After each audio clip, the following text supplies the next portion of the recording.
Muito bem, pessoal. Estamos aqui finalmente, depois de uma longa espera, iniciando o nosso primeiro vídeo após a inauguração, então nosso segundo vídeo. Eu e o professor Vitor Maelo vamos prosseguir aí, então com a questão do espírito de jogo e vamos lá com a primeira bombinha. O que De cara. significa o espírito de jogo, Vitor, em termos de avaliação? Essa pergunta realmente já começa bombástica, quer dizer, ela pode ser, né? Então, acho que só para lembrar, né, o espírito de jogo é a regra número 1 dentro de um sistema de regras com vários itens e subitens, né? Não é a regra de espírito de jogo. Não é a regra específica da modalidade. E aí, com base nisso, a WFDF, que é a Federação Internacional, criou um sistema de avaliação do espírito de jogo. E ela tem um documento que fala que os objetivos desse sistema de avaliação são, número 1, educar os jogadores sobre o que é espírito de jogo, ajudar os times a melhorar em aspectos específicos do espírito de jogo e celebrar o espírito de jogo, premiando o time que tiver a maior pontuação. Tá? E para isso, logo de cara, ela já divide a pontuação de espírito de jogo em 5 temas. Conhecimento e utilização das regras, falta e contato físico, imparcialidade, atitude positiva e autocontrole e comunicação. Então, parte do princípio que os times, após os jogos, vão avaliar uns aos outros nesses 5 pontos, usando um sistema de rubrica de avaliação. Então, determina 5 graus dentro de cada um desses pontos, e são avaliados entre 0 e 4.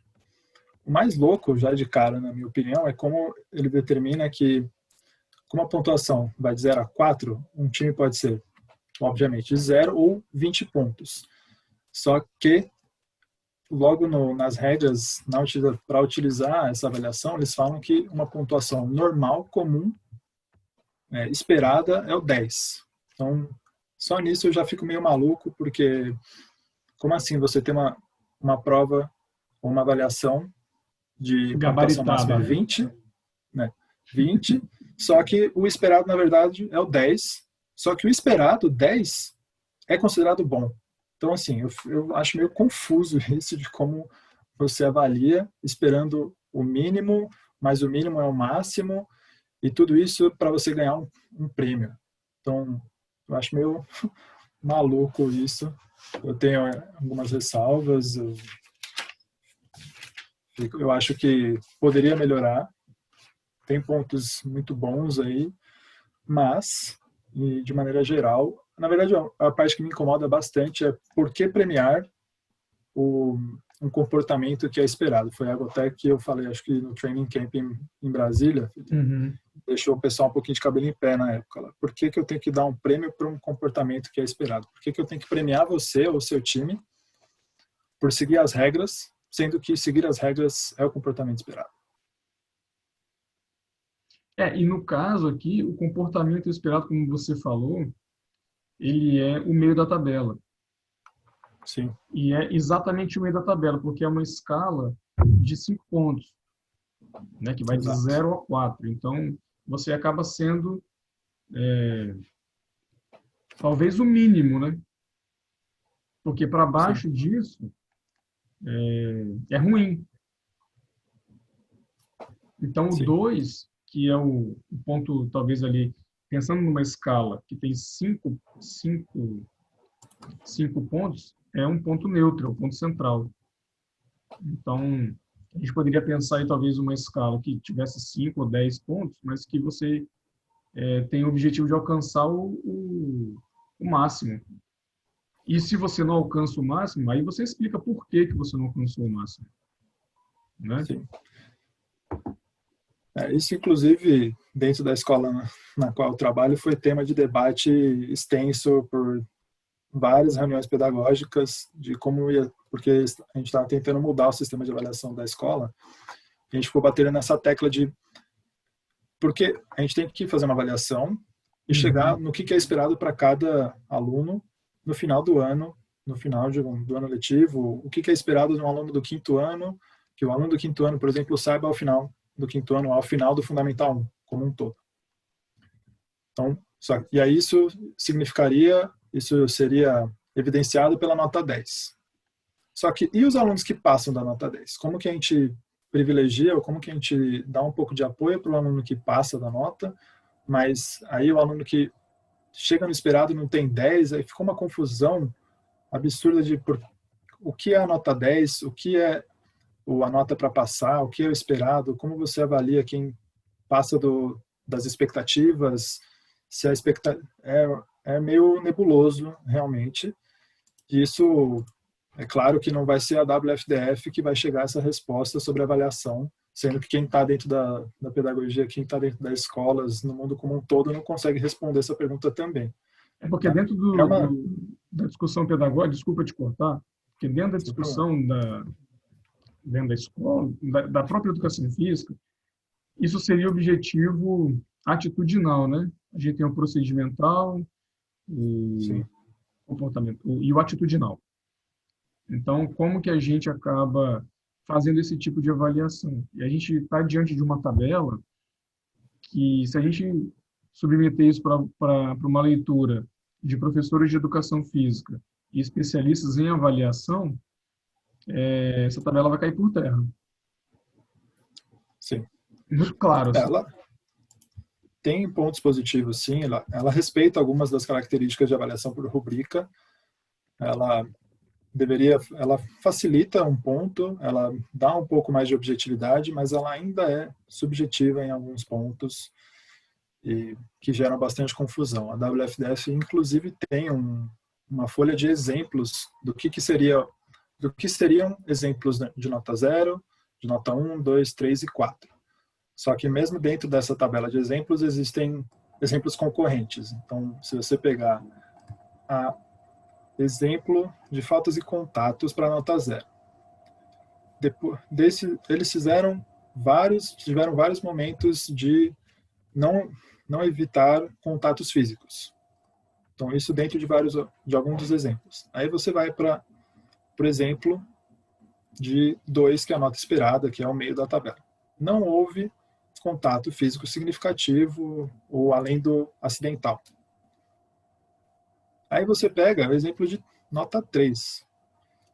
Os outros jogadores evitaram contato físico, pelo menos uma vez. Aí você tem o exemplo de 0, que teve momento que não evitou contato. É o exemplo do 3, que teve pelo menos um momento que evitou contato. E aí você está no jogo e você tem exemplos claros de 0, 2 e 3. Que nota que você dá? Como que resolve isso? Você faz uma média entre todos, você faz uma votação e tudo bem, é isso que vai ser determinado. E aí, talvez você escolhe a nota maior, né? São critérios que você pode utilizar. Isso vai depender muito, como você falou, é subjetivo, né? A gente não pode também achar que o espírito de jogo é a solução para todos os problemas, como a gente acaba enfrentando com a educação física. A educação física é a solução para todas as mazelas da sociedade. O espírito de jogo não é... A gente vai entrar agora também num tema meio polêmico, que eu acho que a gente compartilha desse não romantismo do espírito de jogo, apesar dele estar ali nas regras, né, de achar que vamos levar isso para a vida, ou como a gente estava conversando antes, é a vida que nos leva, de alguma forma, a aceitar e em que medida aceitar o espírito de jogo, porque ele está lá na regra, a gente fala muito dele. Mas quando a gente vai para campo, no espírito competitivo, o espírito de jogo talvez fique um pouco de lado, como a gente pode dar vários exemplos aqui, né? Inclusive em torneios hatch. Teoricamente, a gente está ali para se divertir e o espírito de jogo acaba ficando um pouco de lado. Sim. Existe até teve um japonês, não vou me lembrar o nome dele agora, que criou uma tabela alternativa para avaliação de espírito de jogo em torneios que tenham características mais de diversão do que competição, no qual o hatch se encaixaria. tem tradução para o português, eu fiz uma primeira tradução, o Luciano lá de Brasília, também fez depois uma adaptação sobre a tradução que eu fiz. Então, assim, existem possibilidades. O espírito de jogo em si, a avaliação, ela tem pontos positivos. Tem características que podem ser utilizadas e que, talvez com pequenos ajustes, sejam mais significativas. Usar uma rubrica de avaliação é uma boa forma. Porque a rubrica tira ou tenta tirar a subjetividade e gerar objetividade. Da forma como ela está feita agora, nesse momento, com esses 5 pontos e com as folhas com a folha de exemplos, ela deixa a desejar, mas ela pode ser boa sim. O meu grande problema com avaliação de espírito de jogo, na verdade, é a questão de dar uma nota e isso ser premiado ao final de algum torneio. Ou, se a gente for pensar dentro das escolas ou universidades, você atrelar isso a uma nota final para conclusão de curso, por exemplo, ou para passagem na matéria. Assim, ou mesmo dentro da competição, eu acho que é meio absurdo, porque a pessoa ou o time pode escolher ativamente tomar atitudes para aumentar a nota de espírito. Eu tenho certeza que tem jogadores que demonstram bom espírito de jogo, porque essa é uma característica pessoal dele ou dela, que tem times que fazem isso, mas eu sei também que existe a possibilidade, existe brecha para um time tomar atitudes apenas para ganhar a premiação de espírito, não porque realmente acredita que é bacana você comemorar o ponto do adversário, que é ético e moral você estender a mão para ajudar a pessoa a levantar depois de uma queda. Não faz isso porque realmente acredita, mas sim porque vai ganhar uma nota alta de espírito de jogo. Então, uma das coisas que eu penso são 2 coisas, na verdade. Ou se livrar, não ter mais premiações de espírito de jogo, ou simplesmente tirar o aspecto numérico na coisa. Você pode continuar usando uma tabela com 5 pontos, apesar do meio ou não. Pode continuar usando essa folha de exemplos, mas tirar a questão da nota 0 a 20 ou 10 ser o comum ou esperado. Porque assim, eu penso como jogador, um pouco antes de pensar como professor, como jogador, as discussões que eu tive dentro das rodas de espírito para falar sobre espírito de jogo, o que geralmente fica na memória das pessoas é o número final, a nota final de espírito de jogo, e não a discussão que foi feita. Então, eu já vi, e como jogador também, é mais comum eu lembrar que eu tive uma nota 1 de conhecimento e utilização de regras do que lembrar de tudo que foi discutido, de por que deram essa nota. Ou eu lembro de ter recebido uma nota 3, uma nota 14 no total, ao final de um jogo, ao invés de lembrar tudo que foi discutido e todos os pontos que foram levantados pelo adversário e pelo próprio time, que realmente seriam o essencial, que é o objetivo. Os 2 primeiros objetivos são educar os jogadores sobre o espírito de jogo e ajudar os times a melhorar em partes específicas do espírito de jogo.